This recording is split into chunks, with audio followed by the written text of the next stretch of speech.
If you think the Clintons' position on Mexico, the border, immigration, is the polar opposite of Donald Trump's position, you better think again.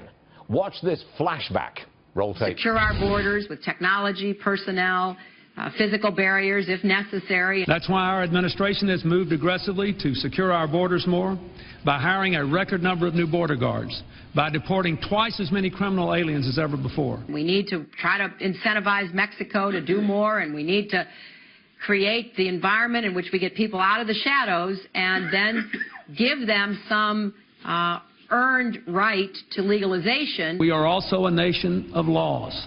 It is wrong and ultimately self-defeating for a nation of immigrants to permit the kind of abuse of our immigration laws we have seen in recent years. If they've committed transgressions of whatever kind, they should be obviously deported. We will try to do more to speed the deportation of illegal aliens who are arrested for crimes. Oh, my, oh, my. Well done. Whoever edited those things together, back to back. Well done. Bravo, indeed. Hillary Clinton, 2006. Bill Clinton, 1995. Don't they sound somewhat like Donald Trump, 2016? Joining us now, American Enterprise Institute scholar, Ambassador John Bolton. Now, I know diplomacy is your field. Comment on immigration and the extraordinary change in position of the Clintons then and now. Well, I don't think actually Hillary Clinton has changed that much. If you listen to what she was saying, she even then was talking about a path to citizenship for the illegals. And frankly, both of them spoke about deporting illegal immigrants who had committed criminal acts in this country, not simply being deported for the fact of the illegal immigration.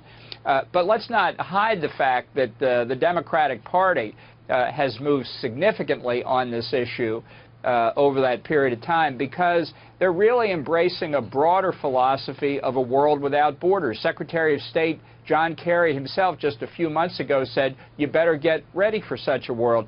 Borders are, so inconvenient, and the most we should consider a country to be is whoever happens to be inside the borders at any given time. That's the view of many in Europe who have allowed hundreds of thousands, even millions of people fleeing the Middle East in. That's the argument for opening up our own borders. That's the philosophical divide. That's what is called nowadays globalism, isn't it? No real borders, don't worry about borders. We're a global community. That's what this is all about, isn't it?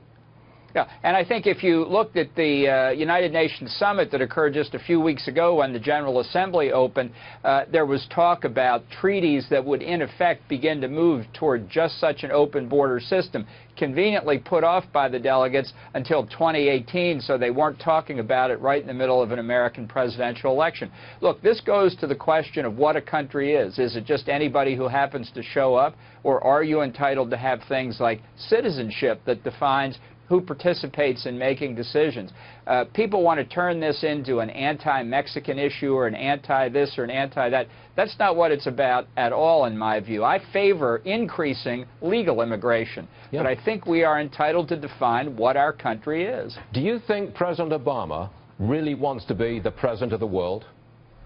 Well, I think he thinks that America is not an exceptional country, that what we do here is not exceptional, that it's fine, but it's the same thing that goes on in 192 other countries. So anything that hastens the movement of authority and power away from nation states toward larger international organizations, that tries to tamp down the difference between America's constitutional system and the rest of the world, is fine with him. And let me just say, in the faculty lounges of the great universities of America, they think exactly the same thing. The elites the world over think exactly the same thing. All right, Mr. Ambassador, thanks for joining us as always. Thank you.